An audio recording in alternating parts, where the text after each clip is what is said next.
smell of your ears and Frito paws. Robert would ask you to give him kisses and you'd give him 100. I'd ask you to give me kisses and you'd only nose me. Your head kept bobbing that time, this past summer, when you were laying under the truck on the sand in Pismo, trying to stay awake, watching the waves, falling asleep. I grabbed the chain link and yanked it with a loud clang. The dozen or so puppies reeled backward, collapsing on top of one another in a squiggling heap of fur. Just one remained. He was gold with a white blaze on his chest, and he charged the gate, yapping fearlessly. He jumped up and excitedly licked my fingers through the fencing. It was love at first sight.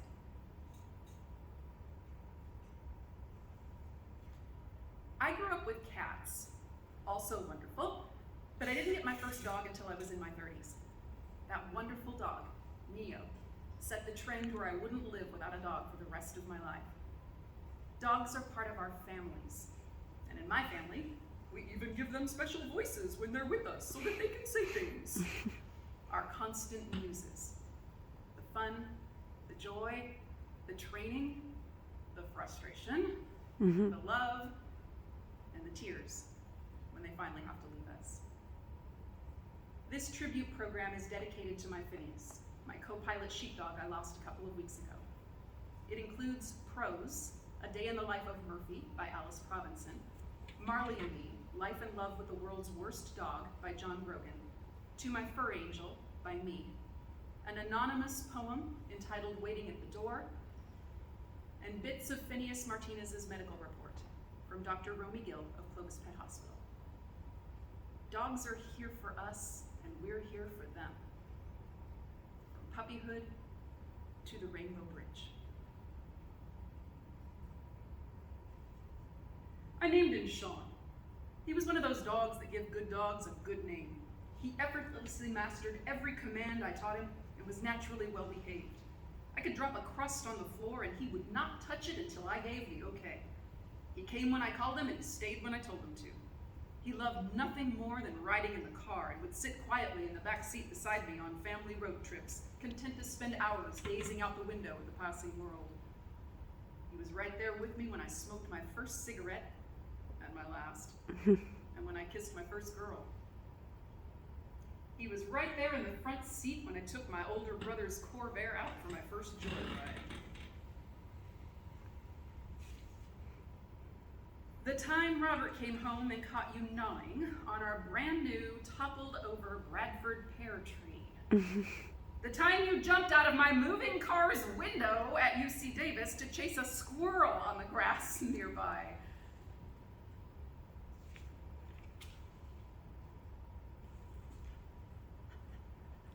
Murphy, stop that, is my name. I am a terrier. I bark. I bark at anything and everything all the time. When I wake up in the morning, I know I must hurry. I must pay attention. Hurry, hurry, hurry up, run, run. Don't waste any time. You have to be first. The first one in the kitchen in the morning. Where's the pan? First, the pan! Leftovers, scraps, forget the lettuce. Where's the bowl? The milk. The milk's soury. The floor. The floor! Nose over every inch. Crumbs, bits, oh, good drops of grease. That delicious pile of shoes. I just can't resist giving them a chew. Murphy, stop that! Uh-oh, spanking! Out I go. I'm in again. The kitchen is my favorite place. There's a mouse under the sink. I can't see him, but I can smell him. He's stuck behind all that sneezy soda. Too bad I can't grab him. Oh well, lick the leaky water pipe. There's another mouse under the stove. I know he's there. I can see him, but I can't grab him either. Oh well. Sean was spirited but controlled, affectionate but calm. Relatives would visit for the weekend and return home determined to buy a dog of their own.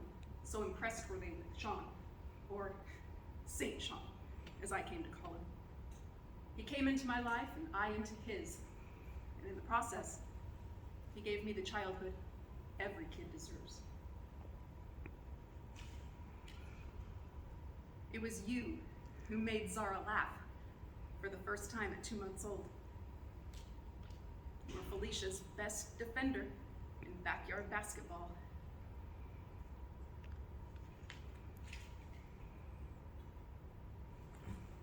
Where is everyone? It's bedtime. They probably all gone to bed. It's dark out. I'm tired. I should be in bed too. Wait, what was that? Who's out there? What was that sound? Something's happening. Murphy, get a hold of yourself. You'll make everyone angry.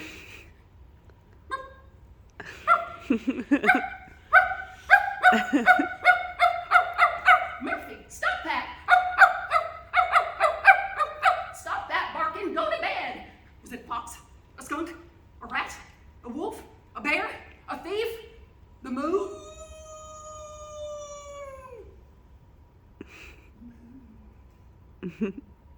I heard the moon move.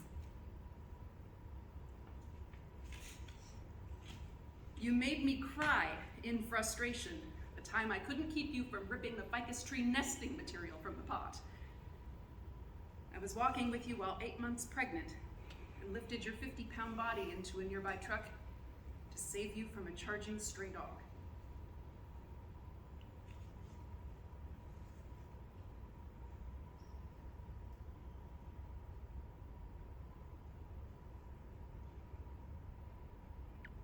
Presented for not eating well, lost weight, history of splenic hematoma, post-splenectomy on biopsy in July. Gums pale on physical exam today.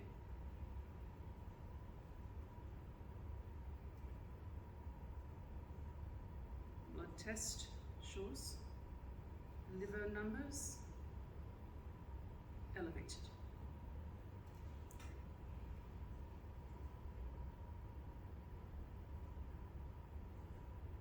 We knew you for 2 months and were willing to do whatever it took to fix your heart and keep you alive.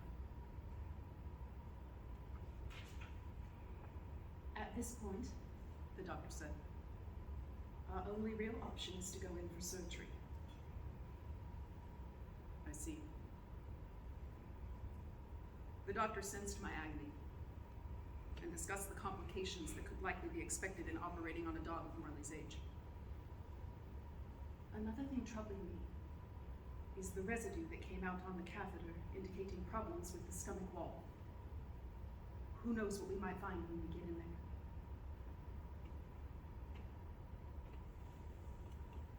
Could I have a couple minutes alone with him? She warned me that he was heavily sedated. Take all the time you need. I got down on my knees and ran my fingers through his fur, the way he liked. I ran my hand down his back. I lifted each floppy ear in my hands. Those crazy ears that had cost him so much trouble over the years and cost us a king's ransom, and felt their weight. I pulled his lip up and looked at his lousy, worn-out teeth. I picked up a front paw and cupped it in my hands. And then I dropped my forehead against his. And we stayed there for a long time. As if I could telegraph a message through our two skulls, from my brain to his. I needed to make him understand some things. You know all that stuff I said about you? What a total pain you are? Don't believe it. Don't believe it for a minute, Mark. He needed to know that. And something more, too. There's something I'd never told him. Something no one ever had. I wanted him to hear it before he went. Marley, you are a great dog.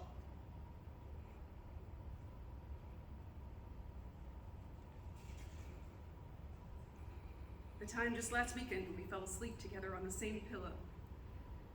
You would bust in on Robert whenever he used the restroom. Your thumbs as you'd flop into the bathtub when it was too hot to sleep on your bed in the summer. You loved to open presents. You loved to bark at the PetSmart rats. The vet's office seemed to come to a standstill whenever you'd walk in.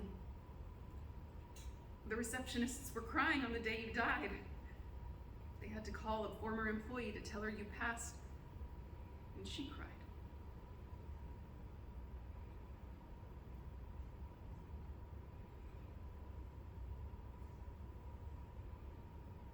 I have no doubt that you loved our whole family with your whole heart and soul.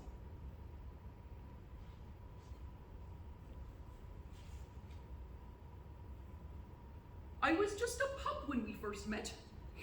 I loved you from the start. You picked me up and took me home and placed me in your heart. Good times we had together. We shared all life could throw. The years passed all too quickly, and my time has come to go. I know how much you miss me. I know your heart is sore. I see the tears that fall when I'm not waiting at the door. You always did your best for me. Your love was plain to see. For even though it broke your heart, you set my spirit free. So please be brave without me. One day we'll meet once more. For when you're called to heaven,